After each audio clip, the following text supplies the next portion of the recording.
El Remolino.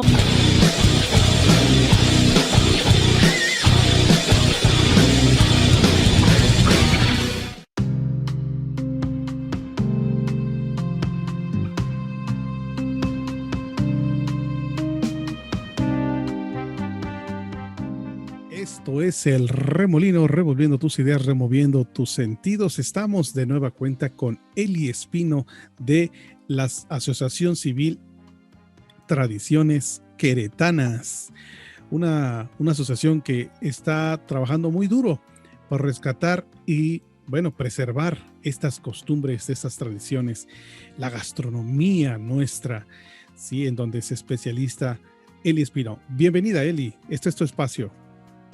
Hola, muy buenas tardes, noches, donde quiera que se encuentren, un saludo muy caluroso, muy cordial, y le damos demasiado afecto al profesor José Luis, una persona muy humana, muchas gracias. Y bueno, pues vamos a hablar hoy del tema, a darle continuidad al otro tema que estábamos viendo en el programa pasado, que eran los utensilios prehispánicos que se utilizan dentro de las cocinas tradicionales hoy en día y que todavía siguen prevaleciendo. Y quiero decirte, José Luis, que sí, todos estos elementos, este elemento, por ejemplo, que es el utilizar y preservar en pueblos originarios el uso de estos utensilios prehispánicos, son fundamentales para que nos dieran el nombramiento como Patrimonio Inmaterial de la Humanidad por la UNESCO. O sea, no, ese nombramiento no lo da nada más porque sí, o a quien se le antoje. Solamente somos 5 cocinas en el mundo que lo tenemos, y entre esas 5 son México. Pero porque se fijan, precisamente analizan, estudian estos elementos que tienen que ver con la temporalidad, la trascendencia y la preservación. Entonces, el que sigamos utilizando estos elementos forman parte de todo un acervo cultural. No nada más es de, pues ahí está el artefacto y ya, así está de bonito, y bueno, no. Es todo un contenido cultural con un valor impresionante. Es algo difícil de no tomar en cuenta, es algo muy evidente, es algo que está patente, es algo que está vivo, es algo que sigue aportando, es algo que está perenne, pero también transformándose, es algo que está en las comunidades. Estamos hablando de algo presente, de algo auténtico, y para eso hay una justificación, una gran investigación, ¿no? Eso es lo que... Así es, y a mí me gustaría mucho que nos sintamos tan orgullosos como mexicanos de tener este nombramiento, porque realmente se lo debemos a nuestros pueblos originarios, a la preservación que ellos todavía siguen teniendo. Y esta parte, José Luis, creo que debemos de hacer conciencia los mexicanos y los queretanos y mexicanas y queretanas, que debemos llamar a nuestros pueblos originarios. Tenemos que darles las gracias, y además tenemos que protegerlos y tenemos que cuidarlos, preservarlos y no marginarlos, no burlarnos de ellos, porque gracias a ellos tenemos identidad. Y bueno, pues ya entrando de lleno al tema del uso de los utensilios prehispánicos. La vez pasada hablamos de piedra, hoy vamos a hablar de la madera. Pero fíjate, hay algo muy interesante. Esta utilización de la madera se da más en todo lo que es el sureste de México. Aquí en la Sierra de Querétaro, para la cocina, no es tan común usar las cucharas de madera, usar las jícaras, los remolinillos. Es más común allá como por Oaxaca, como por Puebla, como por Veracruz. No sé por qué realmente, por qué razón, no lo sé. ¿No será porque hay más árboles maderables? ¿No será esa la razón? Probablemente sí, pero fíjate que nosotros también tenemos una gran porción de bosque, y tenemos también todo lo que es la franja de la Sierra Madre Oriental, que pasa por Querétaro, que es Jalpan, Pinal de Amoles, pues todo eso también está lleno de bosque, ¿no? Probablemente sea porque allá realmente todo el estado, bueno, está casi, es otro clima, puede ser una buena razón, pero bueno, sí tienen más variedad de productos, de plantas, tienen más Ajá, variedad. claro. Pero bueno, vamos a hablar de jícara. La jícara es un pequeño recipiente que es redondo, Sí. y esta es extraída de la corteza de un vegetal, que puede ser una calabaza o una jira, y su nombre proviene del náhuatl Zicali, y originalmente se utilizaba para tomar chocolate, aunque actualmente su uso se ha extendido. Ahí ya también pueden tomar mezcal, pulque y platillos típicos. Yo Ujú. recuerdo haber probado allá por Oaxaca una bebida que se llama tejate, que es deliciosísima, deliciosa, y se sirve en una jícara. Oh, yeah. Sí, Bien, muy rico. Aparte le da otro sabor, ¿eh? Le da otro sabor también. excelente. Eso es El, la jícara. Así es.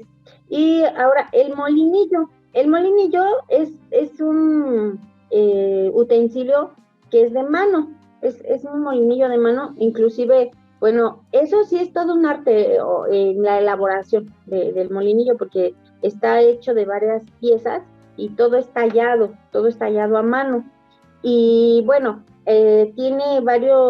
está redondo y tiene varios orificios, que Sí. es ahí en donde se mete el líquido con el sólido, que es el chocolate, porque normalmente el chocolate se usa para batir chocolate, eso se usa mucho por allá por Oaxaca, y recordemos que el chocolate tienes que calentar la leche a unos grados, pues, a punto de hervir o casi hirviendo, y ahí disuelves la pieza de chocolate que es sólida. Entonces se va con el molinillo, lo vas girando, lo vas girando, lo vas girando, y se va diluyendo el chocolate con la leche, que es líquida, y por eso se va haciendo espuma, espuma, espuma, espuma.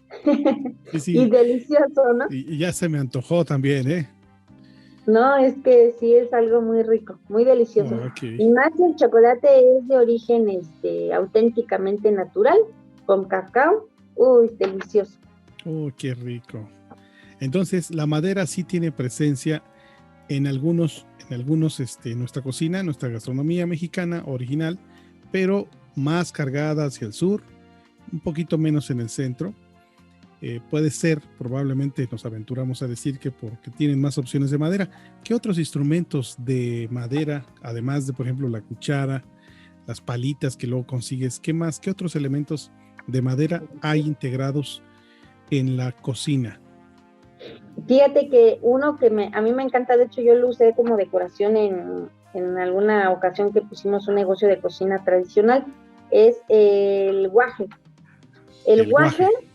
ajá, llamado bule también, jícaro, porongo o acocote. Es un recipiente hecho de un fruto pepónico semejante a la calabaza. Su uso se extiende por toda Latinoamérica y sirve para almacenar agua y otros líquidos como el aguardiente. Y Nada resulta ser más. que ese sí se usa, yo lo he visto, bueno, yo he checado que pues mi abuelito usaba un guaje.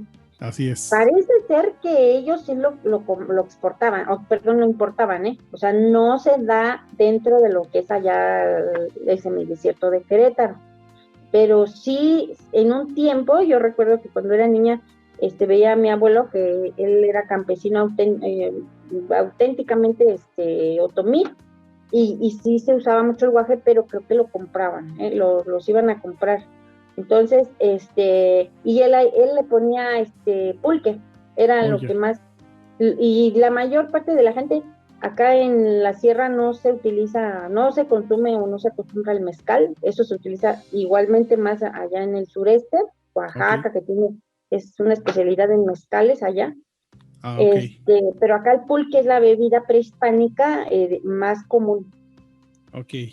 Bien. Y entonces nos has comentado sobre la jícara, el molinillo y también me acabas de decir el guaje. El guaje.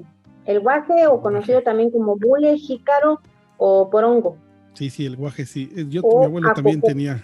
tenían sus guajes, teníamos 3 guajes así en la pared. Ya eran recuerdos, pero sí, Exactamente. alguna vez sí lo usaron, ellos sí los usaron.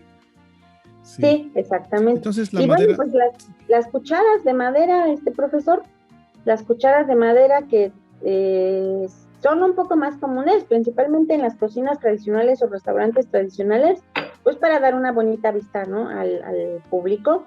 Yo en mi caso sí uso algunas cucharas de madera, porque no te maltratan los sartenes, y aparte, no puedo decir que le da otro sabor a la comida, pero sí son más nobles a la hora porque las de fierro luego te rayan los sartenes, o sobre todo los de teflón, ¿no? Entonces los de madera son mucho más nobles.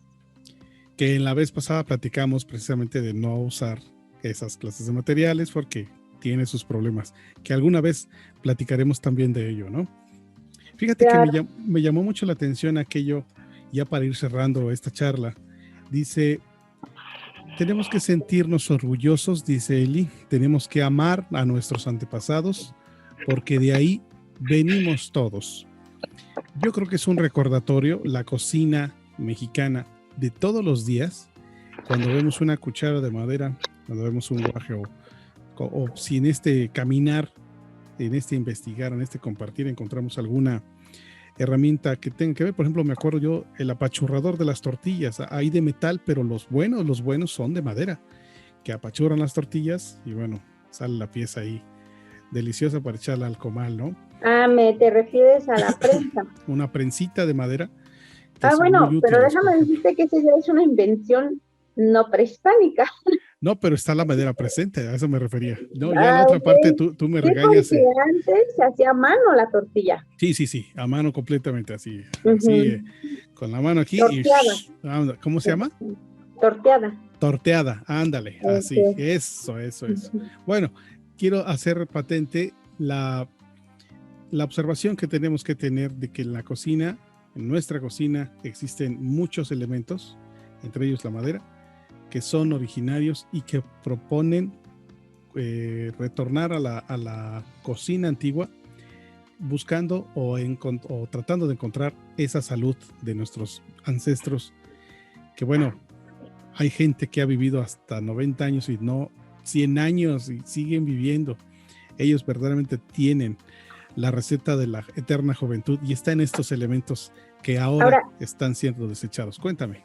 Déjame decirte una cosa. Probablemente alguna persona dirá, bueno, pero es que ¿cómo nos vamos a acabar los árboles? Yo les quiero comentar que las culturas de los pueblos indígenas originarios tienen una conexión impresionante con el medio ambiente, porque ellos siguen creyendo en las deidades, siguen respetando la naturaleza, y su filosofía está basada precisamente en el agradecimiento por todo lo que provee la naturaleza. Y esto se justifica o se traduce en el cuidado de la naturaleza. Ellos cuidan más la naturaleza que nosotros. Nosotros nos comemos un gansito y tiras el papel, el niño se hace popó y tiras el pañal que dura 20 años en desintegrarse, y ellos no hacen ese tipo de acciones. Consumen los productos de la naturaleza, pero le agradecen cuidando la naturaleza, no contaminando y reforestando además. Entonces es importante señalar esto, porque podríamos pensar que no, pues, todo el mundo usamos utensilios de madera, pues nos vamos a acabar los árboles, pero si tenemos esa cultura del agradecimiento a la naturaleza, cuidándola, preservándola y reforestando, creo que no tendría por qué pasar eso. Y la otra cuestión es que yo les invito, de verdad, que cambiemos nuestra filosofía, nuestra idiosincrasia, de querer rebajarles los precios a nuestros artesanos cuando los vemos en las calles que andan tocando puertas ofreciendo algún producto que ellos elaboran. Para empezar, hay que comprarles, por favor, cómprenles, aunque sea un producto, 2 productos. Ellos son su única forma de mantenerse, es la única forma que tienen, no tienen otra alternativa, porque ellos están excluidos, están completamente relegados del desarrollo económico y social del que nosotros estamos presentes siempre en las ciudades.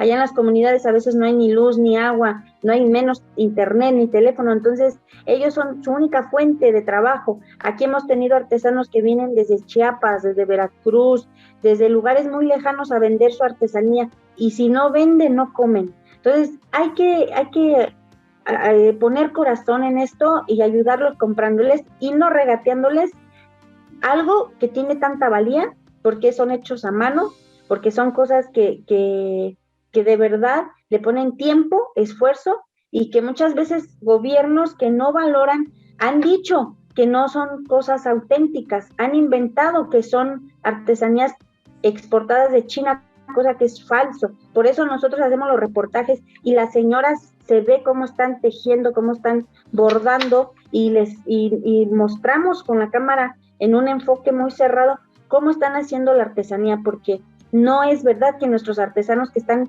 en el centro histórico de Querétaro sean unos mentirosos y que estén vendiendo productos chinos. Ellos son auténticamente artesanos. Ahí está la invitación de Eli Espino, de la Asociación de Tradiciones Queretanas, que está su página en Facebook, también está en el canal de YouTube, Tradiciones Queretanas, reportajes, ¿cómo se llama? Investigaciones, material que ahí pueden encontrar, y si quieren compartir seguramente con Eli Espino en esta página, insisto, de Tradiciones Queretanas. Eli, muchísimas gracias por haber compartido todo esto con nosotros aquí en El Remolino. Muchas gracias. No, gracias a ti. Ya sabes que este es tu espacio. Continuamos. Esto es El Remolino, revolviendo las ideas con una cucharita de madera, removiendo tus sentidos. El Remolino.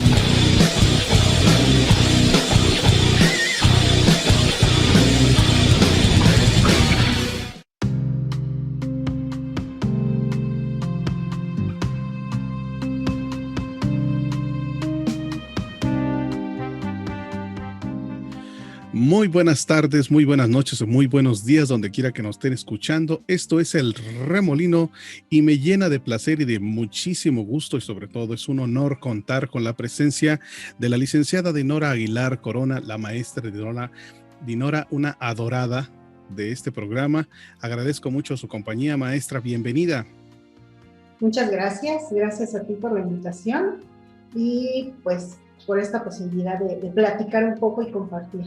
No, hombre, la verdad es que no, y mucha experiencia, maestra. Es usted una dechada de virtudes, dije así, mucho que ofrecer la maestra Dinora. Fíjense ustedes, los que nos están escuchando y viendo, licenciada en Educación Media con especialidad en español, son sus credenciales, con una maestría en educación, pero sobre todo la experiencia, una enorme experiencia trabajando, 31 años trabajando en la danza, con la danza, a nivel medio superior, y ahora actualmente directora de su proyecto independiente Chinastli Olin, que es un grupo de danza maestra. Pues es un honor tenerte aquí, y tienes algunos temas que compartir, que tienes que compartir con nosotros y con la audiencia que nos va a hacer favor de escuchar este programa. Coméntame, me decías, maestra, que hay un asunto importante que tiene que ver con la danza y su relación con la educación. Me decías que es la importancia de la danza en la educación. Platícanos, maestra, este es tu espacio. Gracias. Bueno, primero que nada quiero hacer un comentario.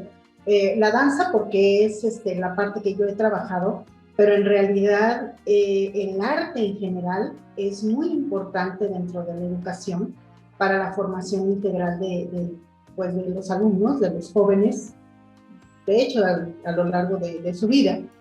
Lo ideal sería que se aplicara un programa que llevara este seguimiento de educación artística que fuera paralelo a la educación académica, ¿verdad? Y que tuviera ese mismo peso, ¿verdad? Pero ahora nos vamos a centrar en el tema de la danza, que es en lo que yo he trabajado más tiempo. Claro que sí, maestra. Maestra, ¿qué aspectos te parece que aporta la danza a la educación media superior? Esta experiencia estética del baile, ¿qué es lo que aporta a los jóvenes, jóvenes, niños y hasta ancianos, ¿no? El proceso de la educación es muy grande. Ok, bueno, pues algunos aspectos, pues vamos a empezar por los aspectos cognitivos. La danza, así como todo el arte, como te decía, desarrolla la creatividad en el individuo.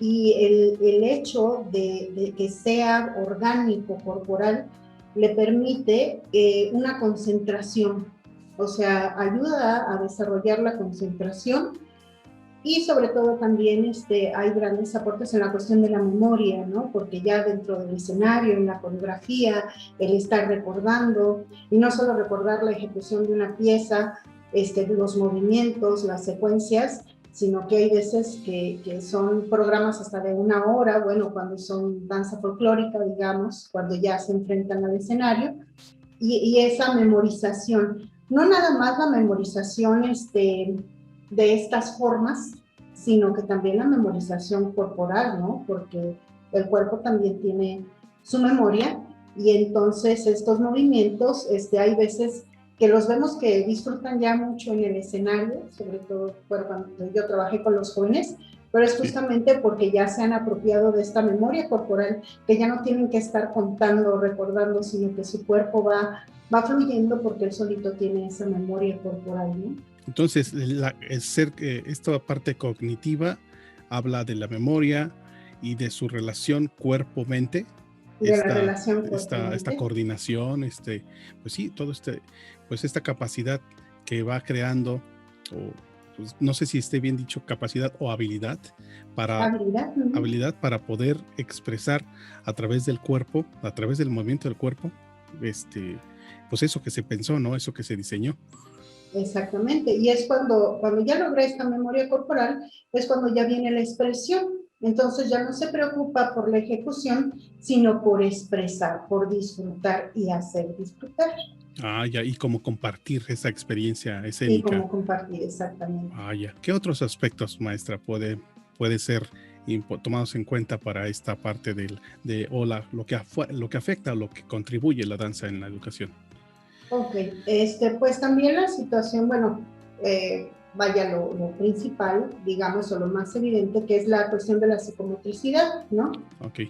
Hablando de los niños cuando empiezan con la danza, empiezan a desarrollar habilidades básicas, y esto también repercute en pensamientos básicos que son como que la base, o va siendo la base de algo cada vez más complejo. Y esto es muy importante porque la danza tiene esta progresión, ¿no? De ir de menos a más. Y eso también de alguna manera, pues nos hace tener cierto grado de satisfacción por ir alcanzando pues sus metas, por ir, hablando de la danza folclórica, por ir mejorando sus pasos, por irlos perfeccionando, que no es la única finalidad, la perfección de los pasos, sino el disfrute, el hacer este placer estético, el compartirlo con el espectador. Claro, perdón que te interrumpa, maestra. Entonces es el niño o la persona que se integra al alumno, aquel que está en el proceso, se integra al taller de danza. Entonces, pues bueno, a lo mejor yo entro y pues tengo una patita izquierda, ¿no? Y la otra también. Entonces, poco a poco la danza me va llevando a crear esa habilidad, o desarrollar esa capacidad, convertirla en una habilidad, y es gradual. Es gradual. Gradual. Cada vez, a lo mejor ahorita me aviento un pasito y mañana me aviento 3, y ya dentro de un año a lo mejor ya me sé toda la pieza completita de vuelta de el paso, ¿no? No sé. Más que una pieza es la complejidad de las mismas formas dentro de una región, por ejemplo, ¿no? Porque si montas un baile, no sé, de Jalisco, tienes que ver el nivel y la necesidad, tanto, no sé, niños o jóvenes, de acuerdo a cómo con quien se esté trabajando, con las edades que se estén trabajando. Claro. Pero sí tienes que empezar de menos a más, ¿sí? ¿Por qué? Porque muchas veces sucede que cuando empezamos con algo muy complejo, lo único que hacemos es producir una experiencia no tan grata en los jóvenes, y lo que hacemos es que se alejan, ¿no? Como no vivieron una experiencia placentera, una experiencia que les ayudó a fortalecer pues sí, su autoestima y todo esto. Es como crear pequeños triunfos, ¿no? Como pequeños triunfos poco a poco para que él vaya agarrando tener esa confianza. metas para que vaya desarrollando la habilidad y agarrando confianza, digamos. Claro, Sí. y eso es muy importante para la gente que nos está viendo y escuchando. Si quiere meter usted a su hijo al grupo Chinastli Olin, poquito a poquito los van a ir llevando para hacerlos unos grandes bailarines. Maestra, ¿qué otros aspectos nos quieres compartir? La expresión, tenemos en estos momentos, vaya, una situación que de alguna manera ha cambiado las formas de socializar. En el caso de la danza, Sí. aporta esta situación del acercamiento, ¿no? ¿Por qué? Porque generalmente los bailes regionales son en pareja o en grupo. Ah, ya. ¿Sí? Y entonces esta proximidad nos permite desarrollar otros lenguajes, otras formas de expresión, ¿sí? Y entonces es parte de estas aportaciones, de aprender nuevos lenguajes para poder comunicarnos. Pues sí. Yo te iba a comentar algo, es como yo aprendo a expresarme en mi unicidad, ¿no? Pero también aprendo a expresarme en mi dualidad, es decir, con el otro, con el que está bailando conmigo, con mi pareja. Y también me aprendo a expresar en la colectividad, es decir, con todos unidos. ¿Sí? Eso es importante. Y es una forma de comunicación, porque en el folclore la sonrisa, la mirada, los gestos, pues están indicando algo, ¿no? Recuerdo las chilenas, por ejemplo, de Guerrero, se utiliza el paliacate y con el paliacate van indicando hacia qué van a hacer, qué formas van a hacer, si van a dar la vuelta, si se van a separar, si van a girar. Entonces, son nuevas formas de lenguaje dentro del folclore, y no nada más de folclore, sino en otro tipo de danzas, que también van a habilitar a que ellos vayan construyendo y mejorando su forma de lenguaje verbal, ¿no? O sea, son como apoyos, digamos. Claro, porque al entender al otro, también me puedo entender a mí mismo. Al entender a los demás, a mis compañeros, me permiten expresar lo que yo también tengo por ahí de ganas de mencionar o de disfrutar o de ofrecer. Así es. Muy bien. ¿Qué otros aspectos, maestra, consideras que debemos no olvidar en esta parte de la relación danza y la educación? Pues la identidad personal y cultural, y que es tan necesaria tanto en los niños como en los jóvenes. Esto de pertenecer a un grupo es tan importante, y entonces vaya, ellos se llenan la boca de decir, es mi grupo de danza. Claro, ¿sí? Claro, esa pertenencia. Esa pertenencia. Y más allá de eso, la pertenencia cultural. En el folclore es la situación de decir, por ejemplo, el huapango queretano, ¿no? Y mostrarlo y sentirse orgulloso de bailarlo, y así representar otras regiones. Y esto también es, pues a nivel internacional, ¿no? O sea, también da una proyección internacional. Sí, es como estoy en todos, estoy en la convivencia con el mundo, pero hay una identidad, hay un elemento que me hace, que me da una diferenciación de ese resto y que me permite sentir pues esa identificación, ¿no? Y ofrecerla, e incluso enarbolarla con actitud, con garbo, con orgullo, si me permites el término. Así es. ¿Sí? Y la situación es que también abarca cuestiones históricas, cuestiones de contexto, y la danza folclórica, por ejemplo, las puedes identificar si son danzas agrícolas, si son danzas más ¿cómo se llama?, de ganadería, por ejemplo. Es un discurso. Es un discurso, o sea, de hecho el portar el vestuario ya te dice mucho del contexto de la región, cuáles son sus costumbres, si los textiles son hechos en telar de cintura, o si son, por ejemplo, la cuera de Tamaulipas, que originalmente era de gamuza de venado.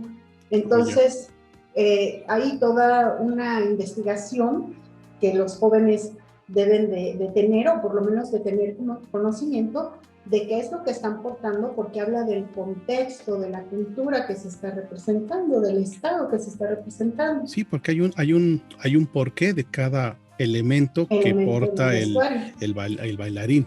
Y entonces eso está relacionado obviamente con ese contexto cultural, con ese contexto de actividad incluso económica, porque bueno, eso representa un tiempo de estas regiones. ¿Es correcto? Exactamente. De hecho, por ejemplo, las danzas que hablan de la pesca en Pátzcuaro, por ejemplo, ¿no? Claro. Entonces ya se está hablando de la actividad económica específica de ese lugar y de esa región, ¿no? Y también de su geografía. Y que está desapareciendo, maestra, el lago de Cuitzeo está seco, ¿no? Una gran parte de él está perdido y que son cosas que ya se quedan nada más en el recuerdo de las fotografías, en las viejas fotografías. A mí todavía de niño me tocó ver este lago. Hace poco pasé a Morelia rapidísimo, un viaje relámpago. De hecho, pescaban con esas redes mariposas enormes. Sí, que todavía en algunas regiones lo hacen, pero ya se está perdiendo precisamente por esta realidad de de todo esto que va pasando. Y esta herencia pues se va a transmitir a través de esto que estás mencionando tú, precisamente. De la danza. Sí, qué hermoso. Se va a ir preservando a través de la danza. Claro, sí, a pesar de las cosas se va preservando. Maestra, ¿qué otros aspectos te parecen interesantes compartir con nosotros? La verdad estoy pasándomela increíble, está riquísimo todo lo que me estás mencionando, maestra. Dime, maestra, coméntanos. Bien, pues las cuestiones, también los aspectos psicológicos. ¿Por qué? Porque la danza es una actividad orgánica y entonces que aporta tanto en el joven, en el adolescente, en el niño, seguridad. Seguridad, ¿por qué? Porque trabaja con su cuerpo. ¿Sí? Y entonces esto fortalece la autoestima, el autoconocimiento, ¿sí? Su desarrollo, incluso la postura, ¿sí? La manera de expresarse y relacionarse con los demás, porque es esta seguridad corporal. Y retomando un poco lo de la psicomotricidad, incluso le da una conciencia corporal tal que puede desarrollar sus actividades cotidianas pues con mayor desenvolvimiento, ¿no? Porque tiene una conciencia espacial y una conciencia corporal. Y eso le hace pues dar una seguridad y favorecer su autoestima, su autoconocimiento. ¿Sí? Maestra, perdóname, maestra, hay alumnos que tú has visto que eran unos y después de pasar por el proceso de la danza eran otros, es decir, sí se ve ese cambio. Ellos te lo expresan. Digo, estamos hablando del aspecto psicológico, ¿no? Es importantísimo.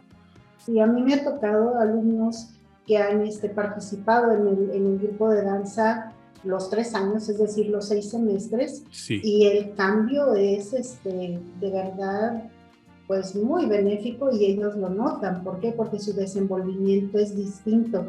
Son gente que se puede parar a una exposición frente a un grupo y que se desarrollan perfectamente y que tienen un lenguaje corporal pues muy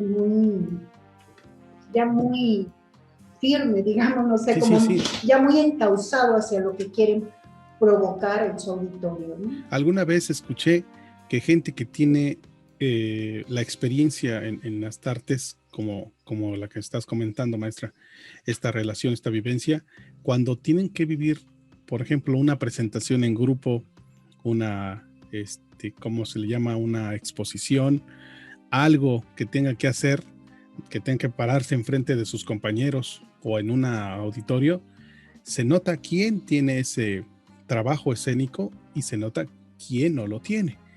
Esta es una gran aportación para este concepto de seguridad, ¿no?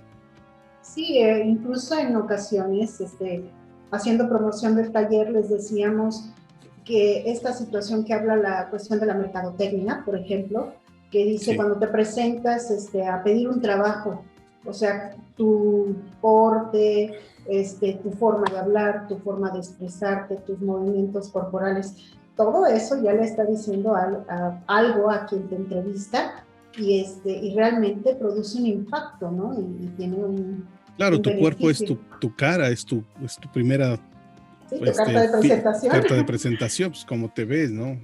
Y si te ves así, hombre, con una buena postura, una seguridad, pues seguramente pues eres una persona que a la vista se ve confiable. Maestra, ¿qué otro aspecto puedes compartir con nosotros, quieres compartir con nosotros, porque la verdad es que son aspectos, pareciera que todos, ahorita nos estás haciendo el favor de separarlos, pero todos de alguna manera están relacionados. Están relacionados, sí, pero todos están muy, muy interesantes, a modo de estudio están pues verdaderamente importantes. Hacerlos notar es importante. Dime, maestra. Otro aspecto sería la apreciación estética. Ah, ok. ¿A qué se refiere esto? A que pueden reconocer y valorar las expresiones artísticas, no nada más la danza, ¿no? Ah, ok. Y, es decir, los vuelve sensibles al hecho artístico.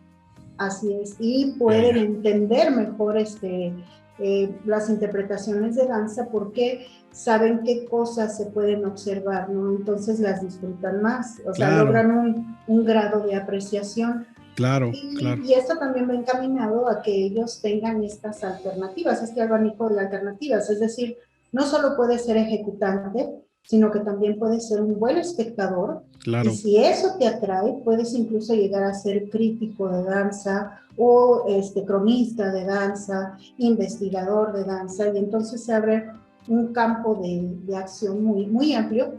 Bueno, pensando en los jóvenes y en el nivel que yo trabajé, que es el medio superior, que ya están pues preparados para integrarse al plano laboral.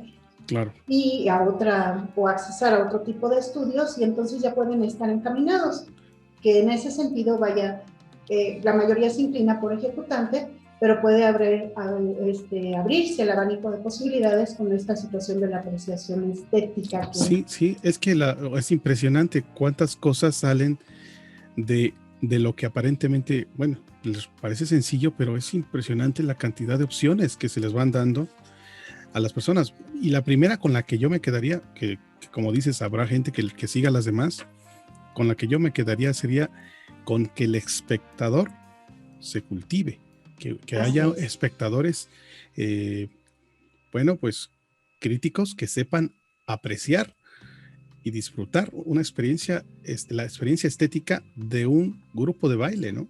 Que vean cómo está el paso, la limpieza, el ritmo, la presencia, el toque, el vestuario. Y debe ser, pues, si ya viviste la experiencia, verlo enfrente, decir, wow, qué bonito, sí lo hacen muy bien, mira esto, y aspectos tanto positivos como aspectos de oportunidad, ¿no? De oportunidad, claro.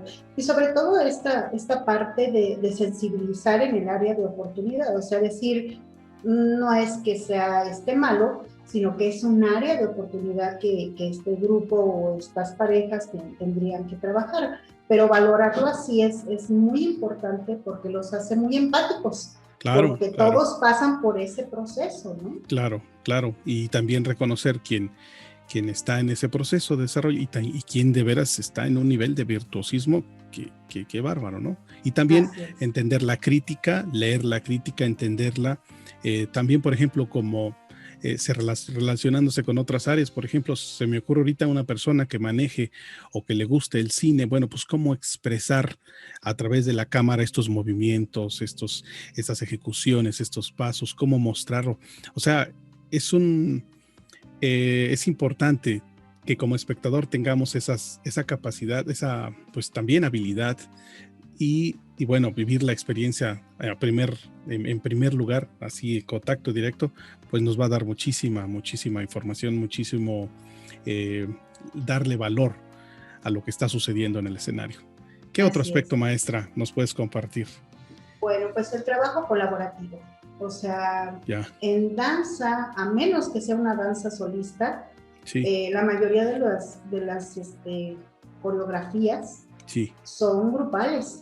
Entonces, tiene que haber esta conciencia de grupo y que todos lucen en el escenario y que deben de hacer ver su trabajo. Entonces, esta situación del trabajo colaborativo es aprender a trabajar en equipo, aprender a apoyar a los compañeros también.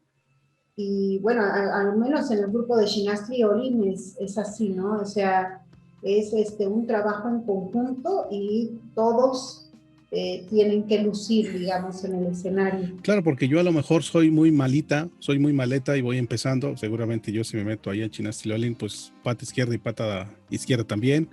Entonces, pero a lo mejor no le tengo, a lo mejor por pena o por piedito, no le digo a mi maestra, ¿no? Pero ahí volteo a ver al compañero y a lo mejor empiezo a hacer migas, y esas migas me van a permitir, además de crear una amistad, pues que él me diga, no, mira, no te preocupes, mira, hazle así, ¿no? O hazle así, mira, se trata de esto, se trata de otro. Y poco a poco me va a permitir integrarme en ese grupo, y esa es una manera de un trabajo colaborativo, ¿no? De compartir un trabajo mutual.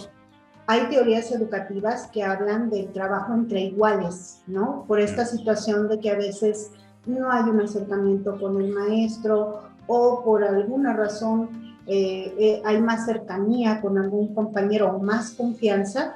Y este trabajo en Chinastli Olin, por ejemplo, es muy bonito, ¿no? Porque aparte también un aspecto fundamental que es la humildad, ¿no? O sea, no porque tú ya tienes un nivel muy alto, vas a mirar para abajo a tus compañeros, no, al contrario, es trabajo en equipo y todos tenemos que salir a flote. Como un equipo SWAT, ¿no?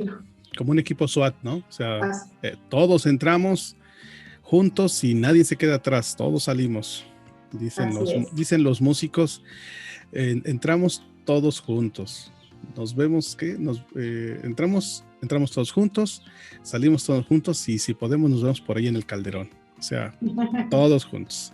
Bueno, maestra. Yo hablo de mi experiencia en el trabajo con Chinastli Olin. Habrá grupos que tengan otra visión, otra perspectiva, pero para mí esto me ha funcionado a que a los chicos tomen este gusto por la danza y sobre todo que sigan siendo personas accesibles, ¿no? Que no, de repente, como decimos, se estrellen. Sí, se pierdan el piso y empiecen soy intocable. Sí. Hablen con mi manager. No, por eso te decía, es importante reconocer que es un proceso, ¿no? Que tú ya llegaste a un grado de dificultad, puedes dominarlo, perfecto, pero vamos a apoyar a los que vienen surgiendo, porque finalmente también ellos van a formar parte del grupo más adelante. Claro, ¿no? Claro que sí. Maestra, pues de verdad es sumamente interesante todo esto, lo que nos has compartido, todos estos aspectos que parecen pequeños, pero que son enormes en la vida de una persona que se está formando, que hacen la diferencia de una experiencia a otra. Y maestra, yo te agradezco muchísimo que nos hayas compartido esto y la invitación a que nos sigas compartiendo todo este saber, toda esta experiencia aquí en el Remolino. Muchísimas gracias a todo el auditorio y pues aquí estamos. Claro, iba a compartir tu número telefónico, si quieres hablar, que se comuniquen para que participen contigo, también además, si no, una página, por ejemplo, de Facebook. Sí, tenemos página de Chinastli Olin. Okay. Y ya que lo mencionas, está en Facebook la página de Chinastli Olin. Y que por ahí se contacten. Que por ahí se contacten, porque lo más probable es que en agosto retomemos actividades con todas las medidas pertinentes, claro. pero ya empezar con trabajo presencial que nos hace tanta falta a todos. Claro que sí. Pues ahí está la página de Facebook de la maestra del grupo Chinastli Olin. Se escribe con X, ¿verdad? Chinastli -OLLIN. Chinastli Olin. Ahí está, dirigido por la maestra Dinora Aguilar Corona. Maestra, gracias por este espacio, gracias por compartir. Gracias, profe. Continuamos, esto es el Remolino, revolviendo tus ideas, removiendo y bailando tus sentidos. El Remolino.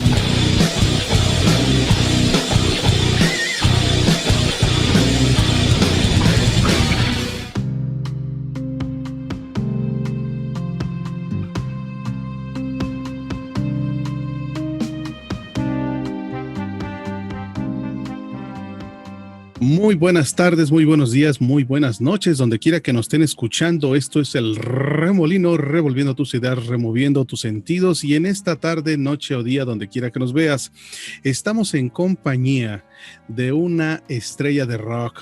Claro que sí, un gran amigo, el señor Omich, el señor Omar Paz Arteaga, un querido de la Casa del Remolino. Saludos, mi querido amigo. Saludos, José Luis Arriola. Es un gusto saludarte y estar aquí en tu programa, El Remolino. Eso, muchas gracias. Algunos hasta mueven la cabeza, ¿no? El Remolino, porque se mueven las ideas. Remolino. Así es. quiero comentarles que nuestro querido amigo Omar Paz es licenciado en Historia de la Universidad Autónoma de Zacatecas. Es promotor cultural de Ezequiel Montes, un luchador social en el sentido cultural. Ha cursado diferentes estudios como muchos diplomados en educación e historia, que la verdad no quise mencionarlos porque nos hubiéramos pasado media hora hablando de todos los estudios que tiene nuestro querido amigo. Profesor de música de colegio de bachilleres, es una faceta también muy interesante que comparte y que tiene el maestro Omar.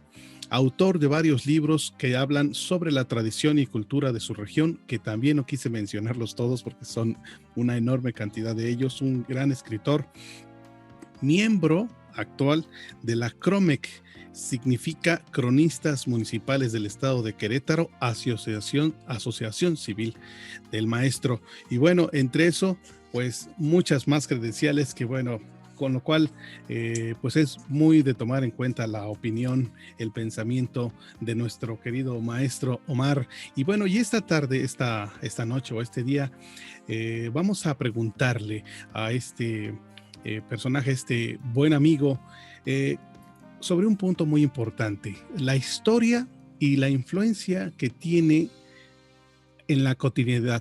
¿Para qué nos sirve la historia, maestro?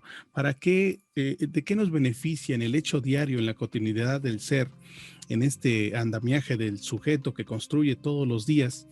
¿Cómo puede ser beneficioso? ¿Por qué es importante la historia? Maestro, esto es tu programa, esto es tu espacio.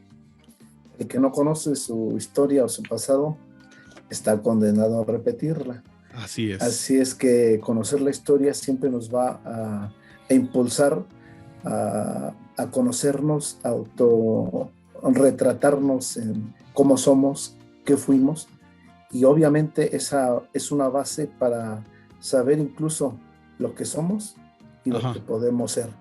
Entonces la historia esta importancia de conocerla, pues se basa principalmente en proyectarnos, no solamente conocer el pasado, sino proyectarnos. Un pueblo que conoce su historia, pues obviamente sabe de los defectos posibles que pudimos haber tenido y en qué podemos mejorar, ¿no? Entonces, pues la base que yo trabajo mucho es la historia matria, la de González y González, que pues es rescatar nuestras raíces, nuestra propia cultura, inserta incluso en la historia. Yo comencé en esta actividad no precisamente en la historia, soy un cronista, que hay diferencia, José Luis, en un cronista y un historiador, aunque ambos trabajos los realizamos como cronistas municipales porque rescatamos nuestra historia también, pero el cronista está destinado a escribir los hechos más relevantes de la actualidad, para que en un futuro nuestras futuras generaciones hagan historia de las crónicas que nosotros hemos dejado. Por eso es que como cronista municipal, pues escribimos lo que pasa también en la actualidad, y eso queda como un referente muy importante, documentado si es posible, para las futuras generaciones. Entonces, ser cronista es también tentar un poquito de lo que es la historia y rescatarla además, y dejar a nuestras futuras generaciones una historiografía completa para conocer nuestro pasado. Y eso es muy satisfactorio, porque pues yo empiezo precisamente a hacer, conozco los hechos pasados de mi pueblo. Cuando veo documentación de fundación, cuando veo algunos casos particulares de ventas de tierras, por ejemplo, entonces es donde se da uno el sabor, el gusto por disfrutar de la historia. Y bueno, hacer ese trabajo pues no es nada fácil, y la historia es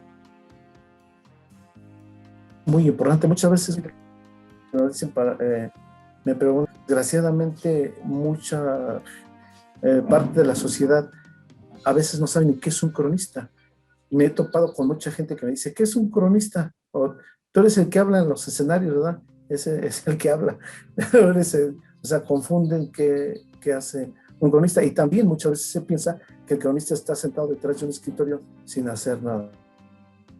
La investigación es muy compleja, la investigación cuesta tiempo, dinero y mucho esfuerzo para transcribir documentación antigua. Entonces, pues es un trabajo muy noble también, porque nos da muchas satisfacciones, y pues la historia y la crónica conmigo siempre. Que bueno, es una parte muy para reconocerse de esta labor que estás de alguna manera construyendo para las generaciones futuras.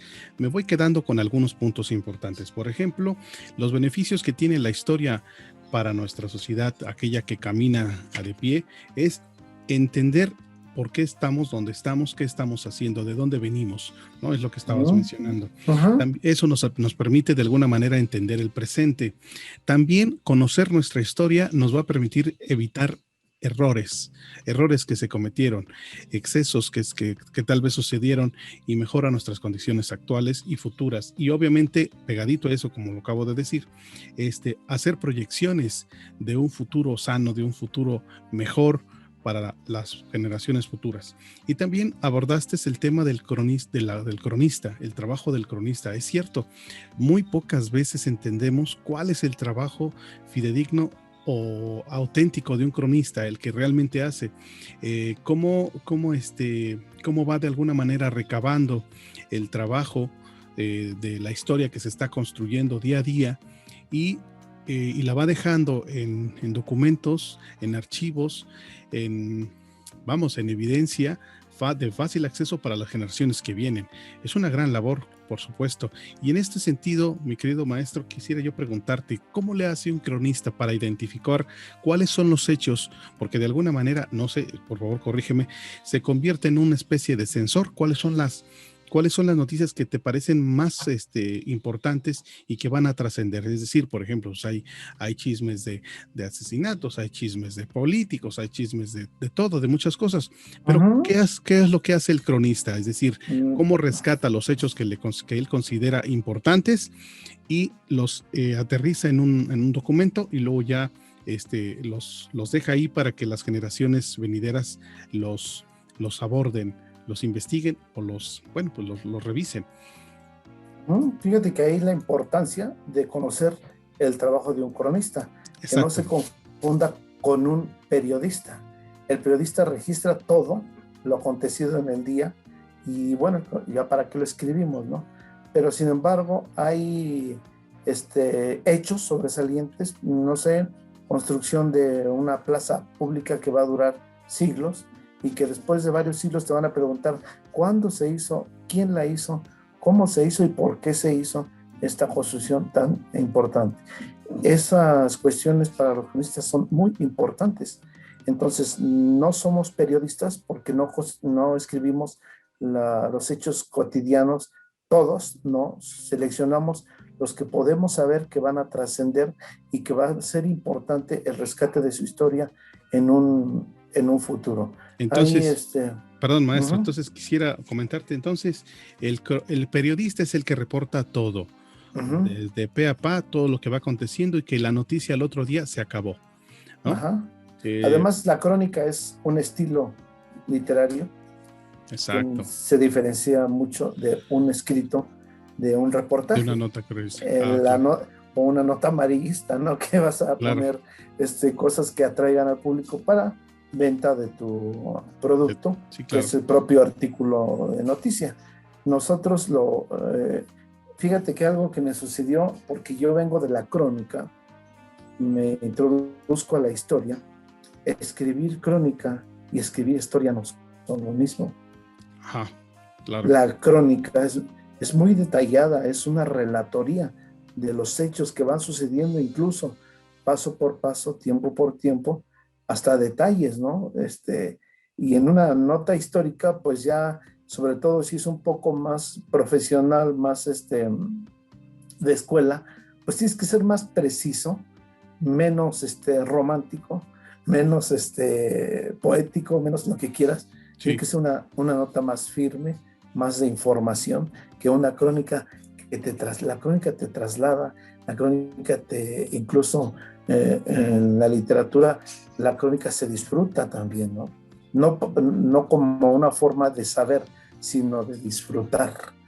Entonces, esas dos partes, un cronista las tenemos que tener muy en cuenta y trabajar nuestro producto en base a estos criterios. Vaya, entonces el cronista es aquel que reporta, que habla, que refleja en su escrito cosas y hechos que son extremadamente trascendentes. Es decir, por ejemplo, tenemos un ejemplo a tu espalda. Se está construyendo un corredor turístico. Me estabas comentando, un corredor turístico que está atrás en su construcción y todo eso tiene una importancia. Sí llevo incluso un proceso, porque es una obra muy importante, es una obra que impacta en la sociedad y claro, que yo tengo que escribir lo más sobresaliente de esta construcción, rescatar fotografías de cómo estaba antes y cómo va después y cómo va transformándose hasta llegar a un punto en el que se termina. Y tengo que registrar quién lo hizo, cómo lo hicieron, por qué lo hicieron, y todo esto queda definitivamente en la historia. Claro, y ese juicio no viene del cronista, ¿verdad? Los cronistas no implementamos nuestra ideología, ni política, ni religiosa, ni filosófica, sino que escribimos todo tal cual es. Porque entonces sería otro género. Sería otro género. Sí, ya sería otra cuestión. Así es. Sería crítica. En una entrevista de alguien, de una crónica, de una vida, de una persona de avanzada edad, que nos dan mucho conocimiento, no puedo ponerle yo de mi cosecha, ¿verdad? Tengo que respetar las formas y las realidades. Entonces, el cronista tiene que tener ese tacto y esa objetividad para entender los hechos desde esa visión, reportar lo que sucede estrictamente, que el cronista esté de acuerdo o no, que el cronista crea en eso o no, que el cronista le guste o no, es otro asunto que ya no está dentro de sus letras. Exactamente, mira, te pongo un ejemplo. Escribo, por ejemplo, sobre Bernal. Textos históricos. Sí. Esto es basado solamente en documentos. Ok. Y no pongo nada de dicen, porque entonces el dicen se convierte en algo muy diferente, que ya podría ser una leyenda, un cuento. Claro, que es otro género. Una crónica más en otro género. Claro. Y por eso yo separo estas dos cosas, la crónica y la historia. Claro. Entonces, muy bien. Pero son dos cosas que nosotros como cronistas municipales, como cronistas, tenemos que abordar. Las dos cosas me fascinan. Claro que sí. Bueno, pues mis queridos amigos, te agradezco muchísimo todo esto. Fue bastante aclarador el tema. ¿Te parece bien si continuamos con otra cápsula? Porque hay mucho que compartir aquí en este espacio contigo, mucho que tienes que saber, mucho que nos tienes que entregar y compartir. ¿Te parece bien si lo hacemos para el siguiente programa? Está bien, claro que sí. Claro que sí. Estamos aquí en otra ocasión con todo gusto. Gracias, mi querido Omar. Esto es El Remolino, aquí revisando los asuntos de la historia y revisando los asuntos precisamente del cronismo. Mucho que aprender, he aprendido mucho esta tarde. Continuamos. Esto es El Remolino.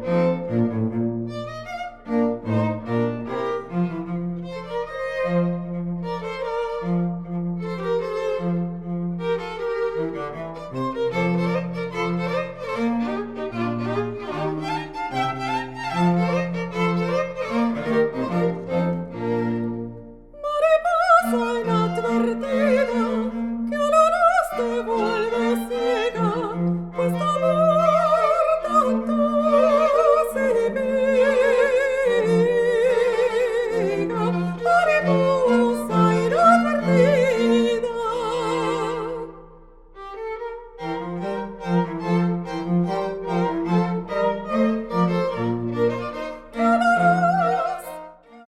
remolino.